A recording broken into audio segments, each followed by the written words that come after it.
Okay, once again, my name is Brad Fox, principal at Creek-Amana Schools. How many of you have any idea where that is even? Anybody? Where Amana is? Okay, so basically the district, if you've ever eaten at the Olive Garden in Coralville, that's our district. And if you've ever eaten in the Amana Colonies, that's our district. So it's a third largest geographical district, I believe, in the state. Very much a growing district. I've been with the school for 19 years. We used to have about 50 kids in a grade, and we now have about 200 in several of our grades, and are being prepared to have about 350 in a grade. So we're growing very rapidly. You can go ahead and click it. So I'm kind of looking around the curtain here a little bit. I don't know if I can move that.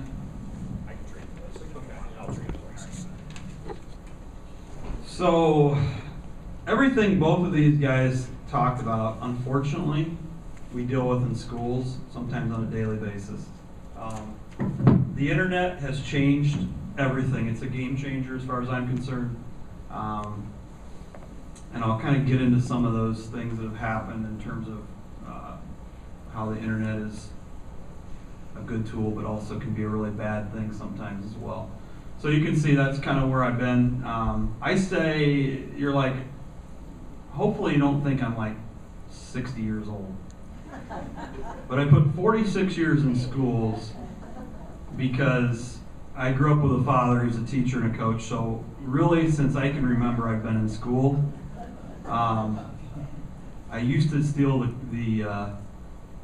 my dad was an athletic director, and I would get the keys to the vending machines when I was little and go open the vending machines and get in lots of trouble for taking things out. So unfortunately, or fortunately, many years in school.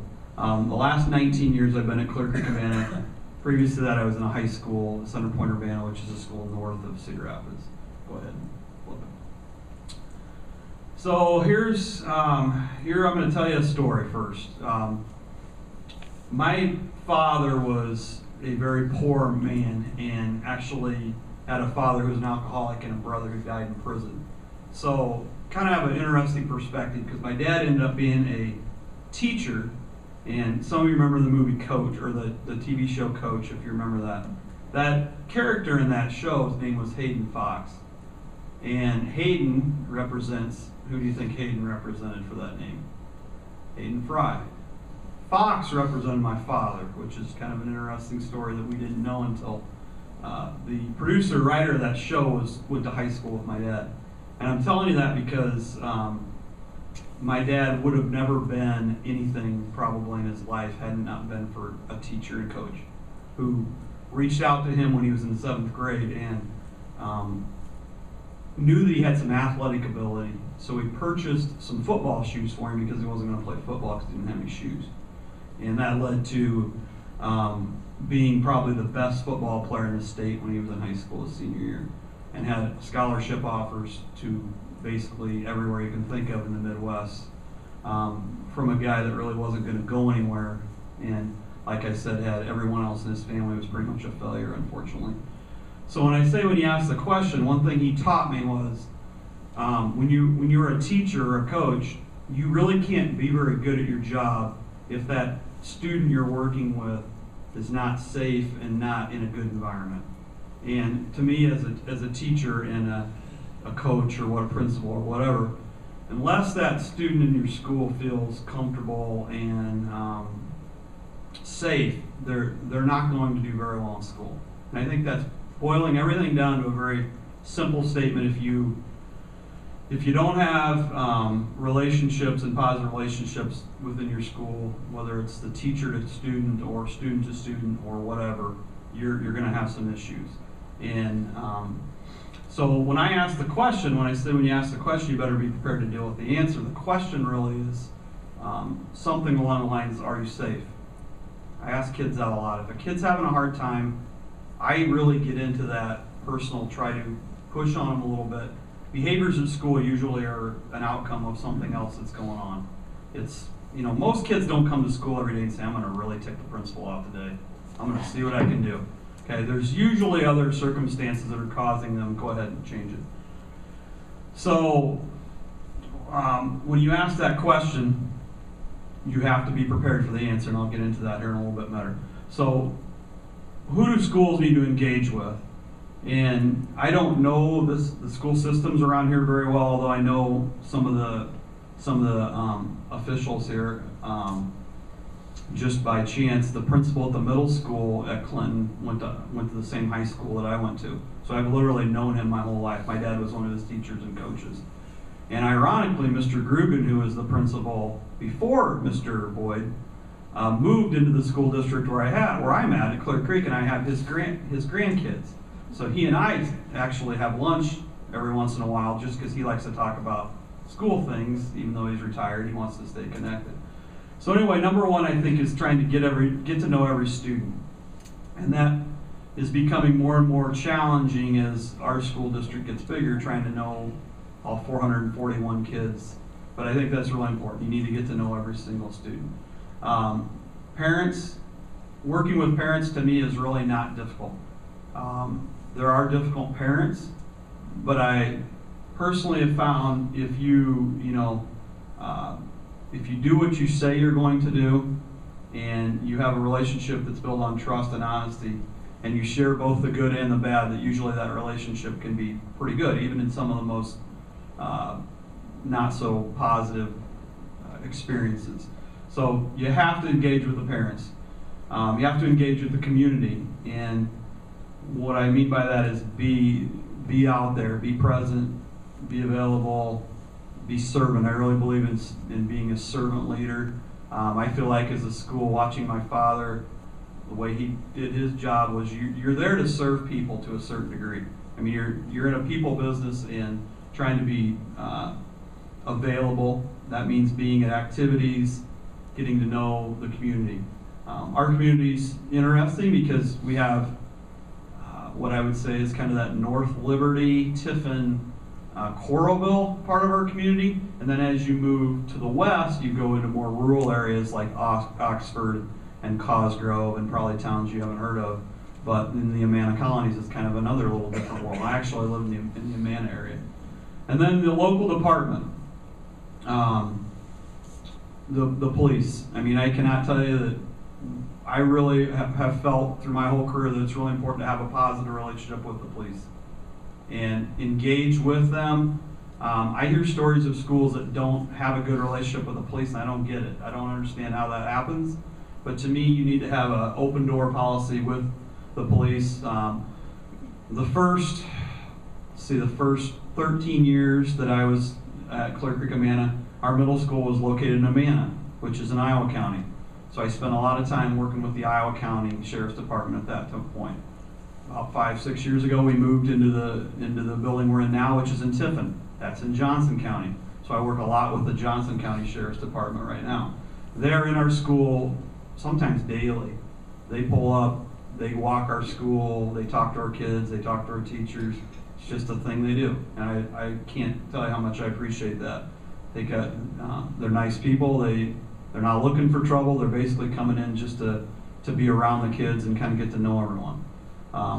So really having conversations. We've done a lot of stuff with them on training in terms of emergency drills and scary stuff that we really don't like to talk about, but someone being in your building trying to hurt kids or hurt adults. So we've done all those things. But really that trust factor, when you build up that relationship, it's just like anything else, you can build trust, okay? All right, can you back up? One more. Okay, now I'm going to tell you the story. So in 2005, I'm guessing it was about,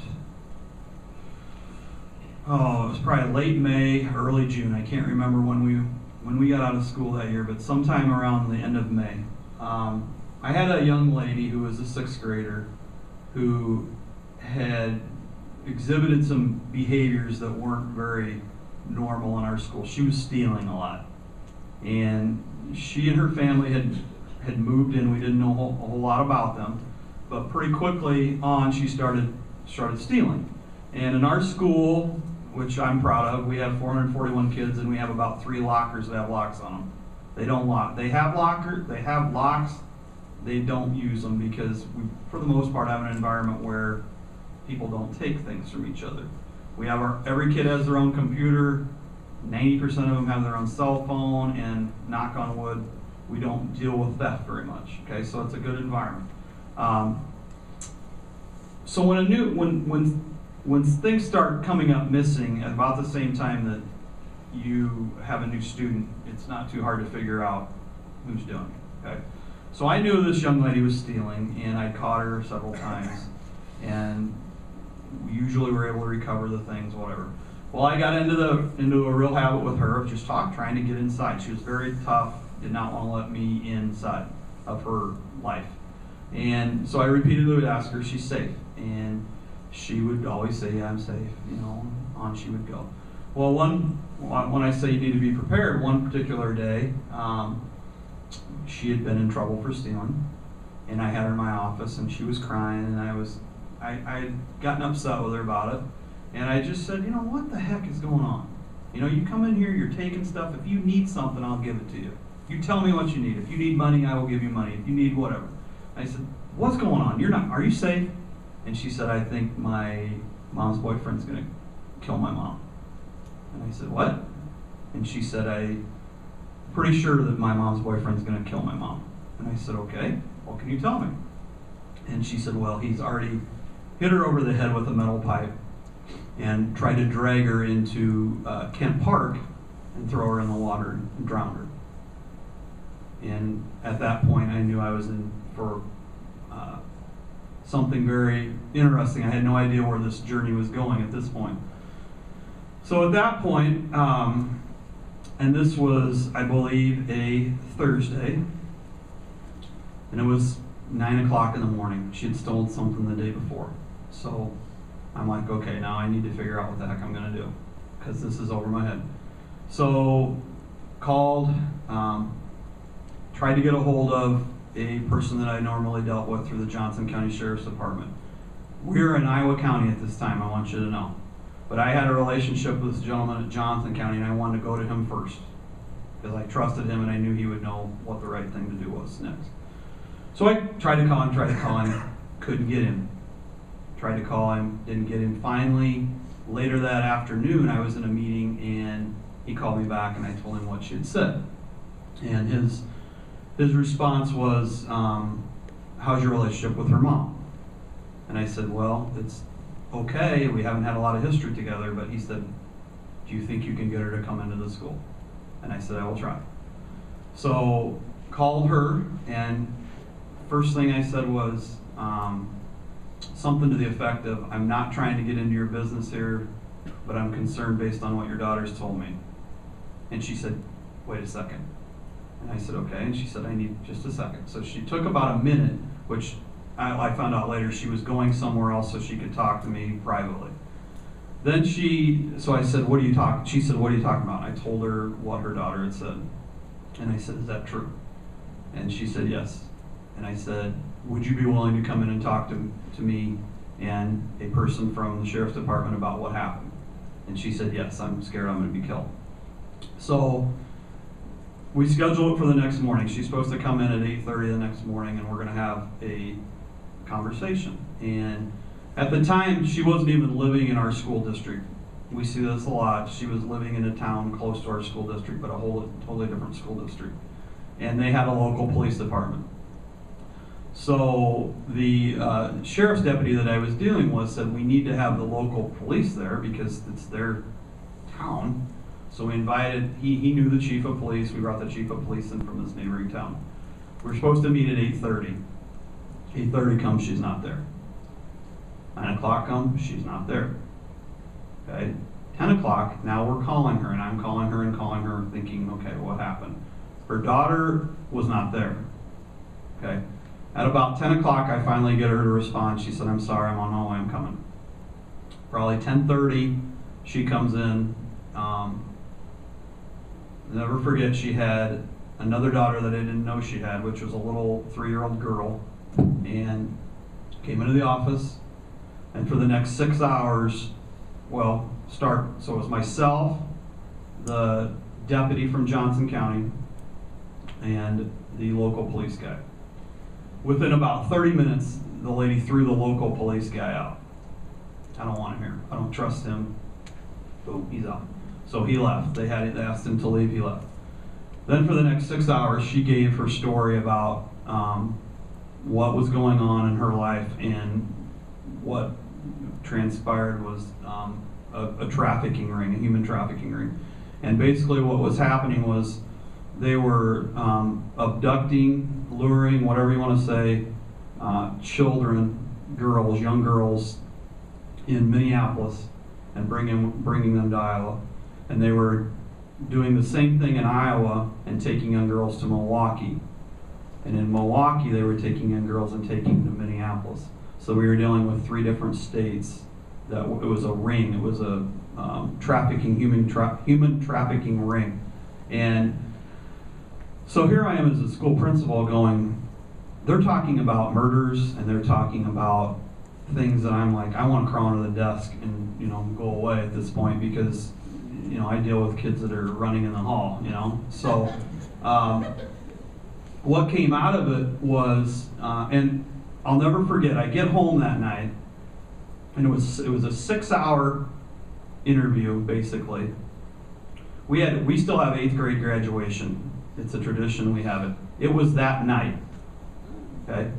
To make it even more interesting, the detective that was with me, his daughter was in that class.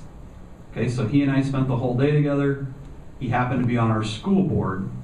He sat on the stage that afternoon, that evening, when we had our celebration. And so anyway, what eventually came out of that was quite the elaborate story of, you know, I think there were 2 or 3 murders that were connected with this. And what it taught me was that, you know, you need to be prepared to deal with the answer that you're going to get when you ask the question. And I don't think I was really very prepared at that time. Luckily, I had a relationship with people that I could call and that could make things happen that actually then led to what it led to. But I'll never forget, I got home that night, and I've got 3 little kids at the time. You know, I've got a, I don't know, whatever, 8-year-old, 5-year-old, 2-year-old, I can't remember what ages. And I'm telling my wife, I'm like scared, because many of the people that the lady would tell her story, and the detective would say, well, I know him, he's a Crip. Or I know him, he's a whatever, gangster disciple. So these were all gang. So in my head, I'm going, okay, I'm involved with this now because I've outed some things that, and I'll never forget, I called my friend, the detective, after the 8th grade graduation. I said, you know, I'm kind of scared here, you know, I live out here in the middle of nowhere, and I don't have a gun. I'm not really a gun person. Should I have a gun? And he said, yeah, you probably should. It's not really the answer I was looking for, okay? I'm not going to lie to you. When he said that, I went, what? So it was a scary situation, but it was all the trafficking, and it was elaborate, and it was happening in towns. Cosgrove, Iowa was one of the towns where some of this was happening. Cosgrove, anybody ever been to Cosgrove? It's a very small little town. There is a Catholic church there, though. And there was a apartment area there where some of the prostitution stuff was going on. So I guess my point was, I never would have thought that you would uncover something like that. To me, that stuff is uncovered in Des Moines, or uncovered in, you know, Waterloo, or uncovered in whatever town you want, a bigger town. This was small town Iowa where this was going on, where people were basically going about their business like everybody else does on a normal basis, and it was happening. So I guess the young lady, to kind of give you a little more information, she cooperated the whole way through. When she came in that day, she pulled her hair back, and she had a tube in her head that was draining fluid off of her head from being beat with the pipe. So we knew right away. She had really long black hair, and when she pulled it back, you could see, you know. So, but she went into protected custody or whatever, and I don't know how many. I mean, I texted the deputy while I was sitting up here saying, I'm getting ready to talk about you.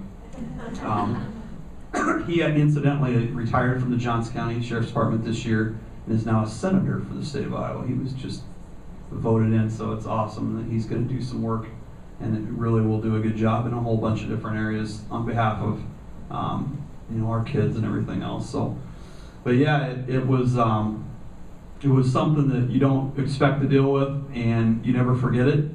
The Cedar Rapids Gazette did a 14-week feature story. Once a week there'd be a story about this case. And my only fear the whole time was I didn't want to testify. I didn't want to be involved in that, and he was able to get up to where I never forget the day he called and said, "You're off the hook. You're not gonna have to testify," which I really didn't want to be a part of that. But then I really didn't tell anyone because it was an ongoing investigation. So it's one of those things where you keep quiet, and then you just kind of forget about it. And you don't forget, but you go on. And I started getting calls one morning. I can't remember when the article was, maybe 2008. But I was in the paper, and people were calling me saying, "What the heck's going on?" And I'm like, what did I do? Did I forget to pay a speeding ticket or what? It's my name. So you kind of go on, and you just keep your eyes open to those situations. And sadly, I know of 2 other cases of trafficking from our school district alone, where kids were taken in a totally different case and ended up in Chicago. Same guy, same deputy went and actually got one of them out of Chicago. So if you don't think it happens, in rural America, it certainly does. So, you ready for questions?